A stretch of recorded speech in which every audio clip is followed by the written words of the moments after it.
Today we're doing NBA Imperialism, but the shot distance determines the points per basket. So if you shoot a 3, you get 24 points, but if you get a layup, you only get 1 point. And as always, we're starting on our wheel of NBA teams, spinning to see which team will be attacking first. This time, we land on the Golden State Warriors, and we're going to put our arrow on the Warriors on the map, spin the arrow, wherever the arrow points, that's who they'll be attacking, and it points to the Kings. So we're starting off with the Warriors attacking the Kings. Hopping into our first match here, the games are all CPU versus CPU, and the first team to reach 100 points will win the game. And the Warriors started the game with a 25-foot three-point shot, meaning they start up 25-0. So a team could potentially win if they hit 4 25-foot shots in a row, and that's exactly what the Warriors did.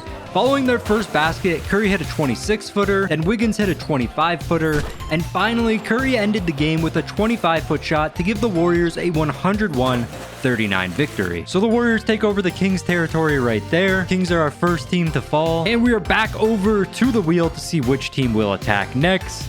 This time, we land on the Cavs. They are surrounded by quite a few teams, but the team they'll be attacking is the Charlotte Hornets. This game was a lot closer than the first. It was back and forth all game, and the Hornets led 78-73. From here, Josh Green hit a 25-foot shot to give the Hornets a 103-73 win. So a huge upset right there for the Hornets. As of recording, the Cavs are still undefeated in real life, but our next attacking team will be the 76ers. So staying up in the East here, few teams the 76ers could attack, and it lands on the Raptors. I'm using injury-free rosters for this video, so both the Raptors and 76ers have their injured players back, and there was a lot of layups and dunks to start this game, so after 4 baskets, it was still only 1-1. The 76ers finally started to hit some shots after this though, taking a 50-1 lead. The Raptors were able to score 2 more times, but with the 76ers hitting deeper shots, they took a 95-33 lead. Before I got this glitch where Jakob Poeltl just couldn't pass the ball, it just kept teleporting back to him whenever he tried to pass, and this glitch happened for every player trying to pass, so the game was just stuck in an infinite loop of glitching and violations. So I'm just gonna give the win to the 76ers since they were only 5 points from 100. That was a weird game, but the 76ers take over the Raptors territory,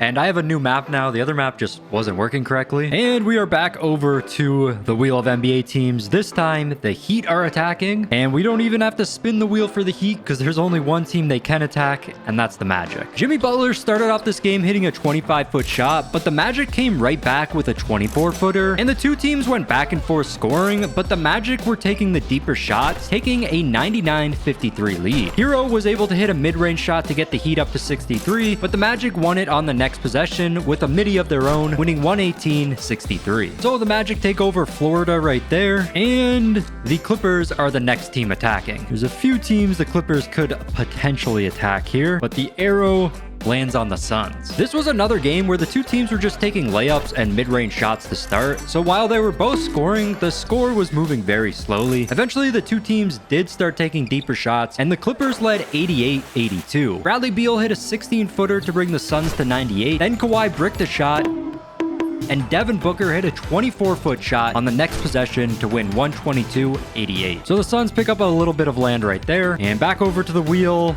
It is the Magic attacking next. And just like the Heat, the Magic can only attack one team right now, and that is the Hawks. The Magic started off the scoring with a 15-foot shot, and the teams just went back and forth scoring the rest of the game. But the Magic held the lead the whole time, and up 84-71, Wendell Carter hit a 3 to win 109-71. Another win for the Magic, and they're starting to pick up quite a bit of land. And the Utah Jazz are attacking next. The Jazz have so much land just to start, them and the Nuggets, and they're surrounded by 5 teams, so let's see which one they will be attacking. That is going to be the Suns. Surprisingly, it was the Jazz dominating the game to start, leading 47-16. Devin Booker brought the Suns back with a 22-foot shot, followed by a 24-foot shot from Durant. The Suns found themselves up 62-47. The next possession, Beal hit a 23-foot shot, and with a steal from Nurkic, Durant got a slam dunk to give them 0 points. Lauri Markkanen brought back the game a bit with a 24-footer. The two teams went back and forth hitting layups and dunks for a bit, till Jordan Clarkson hit a mid-range shot to cut the lead down to just 1 point. And the next possession, Keontae George hit a 26-foot shot, and the Jazz won 115-90.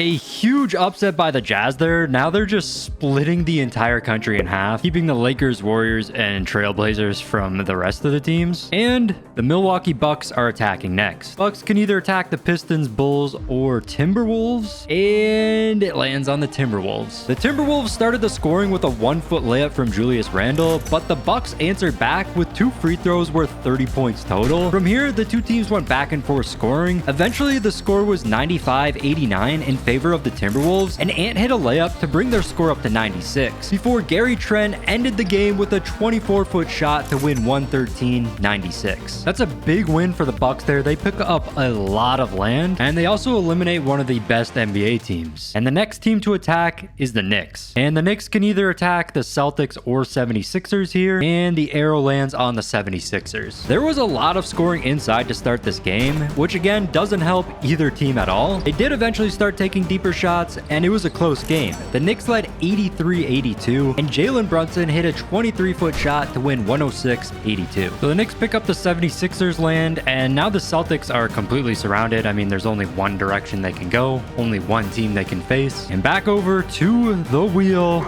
we land on the Trailblazers. We're headed to the complete opposite side of the map now. And the Blazers are either attacking the Jazz or the Warriors here. Again, the Jazz split the map in half. They're attacking the Jazz. The game was close to start, going back and forth. Everything was tied up at 53. There was a lot of close shots this game, but Simons carried the Blazers with 3 20-foot plus shots, but the Jazz still won 103-81. With that win, the Jazz completely surround the Warriors and Lakers now. The Warriors are going to be a tough team to beat, but attacking next will be the Nuggets. They're another team with one of the biggest starting areas. Well, let's see where they will be attacking. It lands on the Bucks. Whoever wins this is going to have a lot of land. This game started with 2 made dunks, resulting in a score of 0-0, but Aaron Gordon started the actual scoring with a 24-foot shot. The Bucks couldn't get anything going at all this game, and the Nuggets blew them out, winning 116-52. I think with that win, the Nuggets have the most area on the map now. It's got to be close between them and the Jazz. And attacking next is the Lakers. Lakers, one of the smaller teams on the map. They either got to go through the Warriors or Jazz, and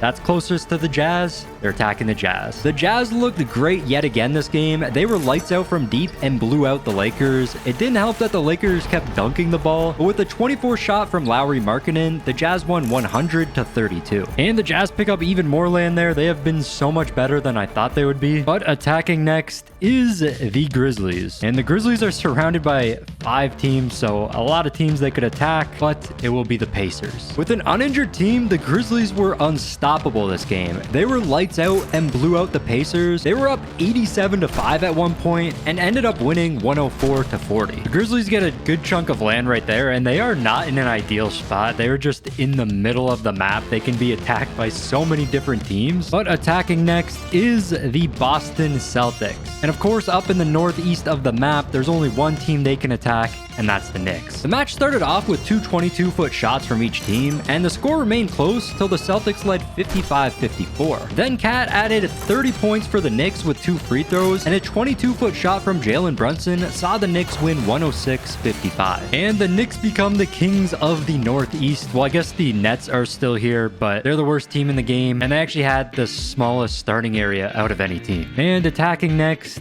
is the Denver Nuggets. And the Nuggets, one of the biggest teams on the map, so whoever wins this game will have a lot of land. They are facing the Jazz, the 2 biggest teams on the map. The Jazz looked great yet again this game. They allowed a lot of inside baskets to the Nuggets, but that didn't matter because they were hitting from distance, and up 77-65, Lauri Markkanen hit a 24-foot shot to win 101-65. Okay, I forgot to record, but we landed on the Knicks on the wheel, and the arrow is pointing towards the Hornets, so the Knicks are attacking the Hornets. The Knicks were bricking everything to start this game, and that helped the Hornets take a 49-0 lead. The Knicks were able to recover though with a 24-foot shot from Mikal Bridges. They led 90-75. The Hornets responded with a 24-footer of their own, getting up to 99 points, but the next possession, Mikal Bridges got fouled and hit his first free throw to win 105-99. That is a rough loss for the Hornets. 1 point off winning and they lose, but the Knicks are dominating the East. They're definitely the biggest team in the East right now. And of course, we're right back over to the wheel. Attacking now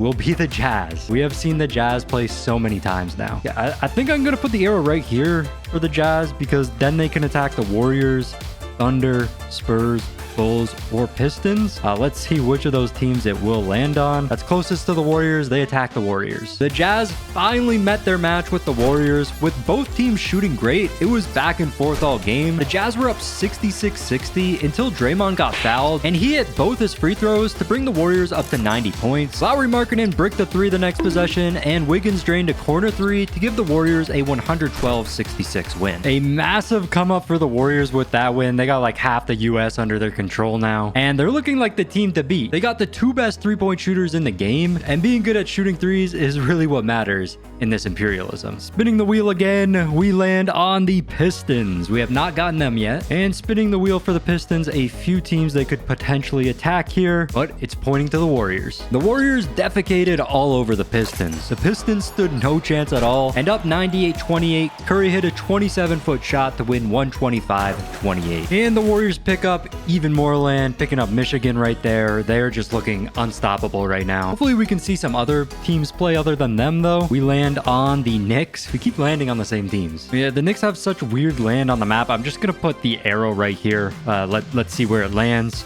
Hopefully it's someone other than the Warriors. And yes, it's going to be the Magic. I'm not sure what happened to the gameplay here, but it's super zoomed in and there's this little white box on the screen. You can't really see anything, but the Knicks did end up winning this game. It was close, but they won 121-97. With that win, the Knicks almost have the entire East Coast. It's just the Wizards and the Nets remaining. I keep forgetting the Nets are there because they're so small, but if we land on either of the teams, they do have to attack the Knicks. And we are going to land on the Grizzlies. We just keep getting the same teams. There's still so many teams we haven't landed on. The Bulls, Thunder, Mavs, Spurs, Rockets, Pelicans, Wizards, and Nets. Only 3 of the remaining 11 teams we've landed on. Let's go ahead and spin the wheel though, see where it lands.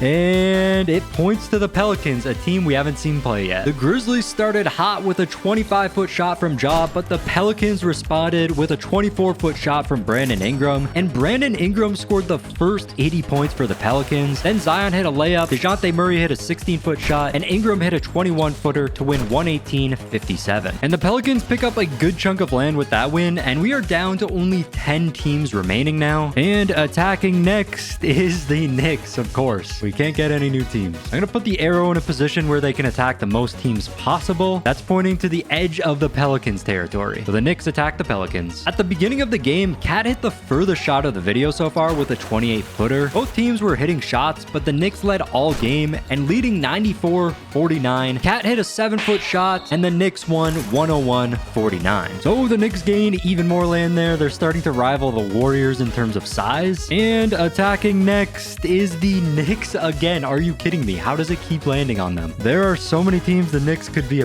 potentially attacking here. And there we go. It points to the Mavericks, a team we have not seen play yet, and they're a very good team. These two teams matched up great. They were both cashing their shots, and the Knicks led 82-79. Luka missed a game-winning shot, and Cat came back with a 9-foot shot to increase their score to 91. The next possession, Luka hit a 16-foot shot to bring the Mavs up to 95, but right after, Brunson got fouled and hit his first free throw to win 106-95. I really thought the Mavs were going to be the team to beat the Knicks, but Knicks gaining even more land right there. And attacking next are the Washington Wizards. We haven't seen them play yet. And we don't even have to spin the wheel for the Wizards because they are completely surrounded by the Knicks, so we got to see the Knicks play yet again. The Wizards were cooking the Knicks to start this game. It looks like they might be the Knicks' kryptonite. They had an 85-40 lead before the Knicks hit 2 24-foot shots to take an 88-85 lead. With the game on the line, Jordan Poole bricked the shot to win, and on the other end, Josh Hart got an and one and missed his free throw.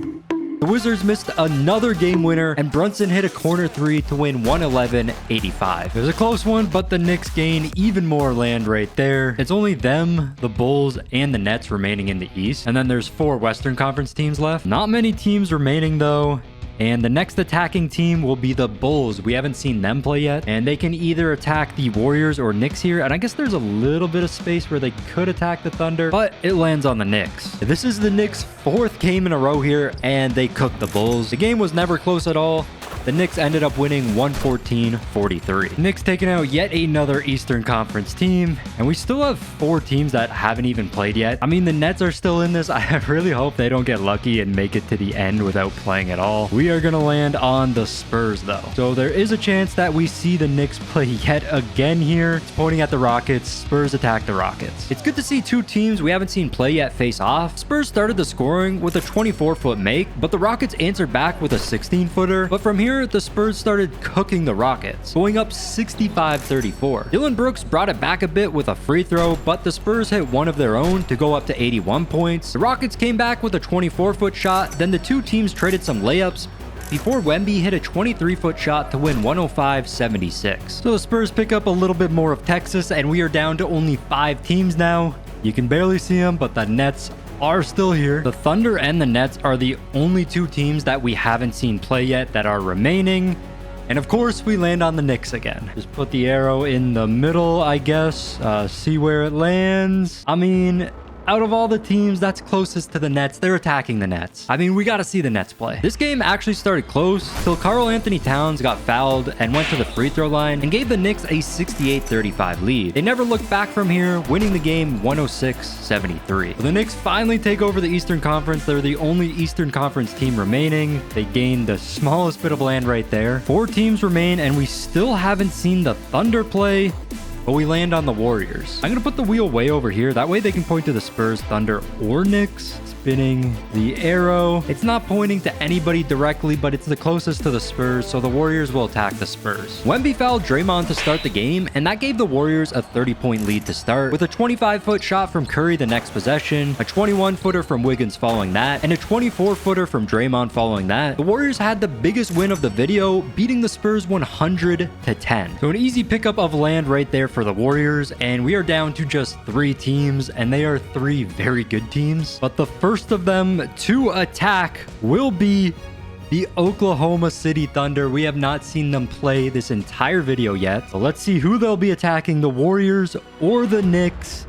It is the Warriors. The penultimate game of the video. Finally, we get to see the Thunder play, and they were the first to score with a 25-foot shot from J-Dub. Curry followed it up, though, with a 26-foot shot, and after a Thunder miss, Hield hit a 10-foot shot, which was followed up by a 5-footer from Chet. Curry dropped a massive 27-foot shot on the next possession, though, and then SGA answered him back with a 24-footer. The Warriors blundered the next possession by dunking the ball, and that allowed the Thunder to score again and take a 74-67 lead. But yet again, the Warriors answered the call with a 24-foot shot from Wiggins. The Thunder missed on their next possession, and Draymond got fouled in the paint. He managed to hit his first free throw to win the game 106-74. And just like that, we are down to our final 2 teams, the Warriors and the Knicks. And we got to spin the wheel one more time to determine which team will be attacking and which team will be defending. Whichever team this lands on, they will be attacking, and it lands on the Warriors. So for our final game, the Warriors will attack the Knicks. The Knicks won the tip-off, but only managed to get a layup on their first possession, and then the Warriors answered back with a 5-foot shot. Following that, Jalen Brunson hit the first deep shot of the game with a 27-footer. After a Warriors miss, the Knicks got another layup,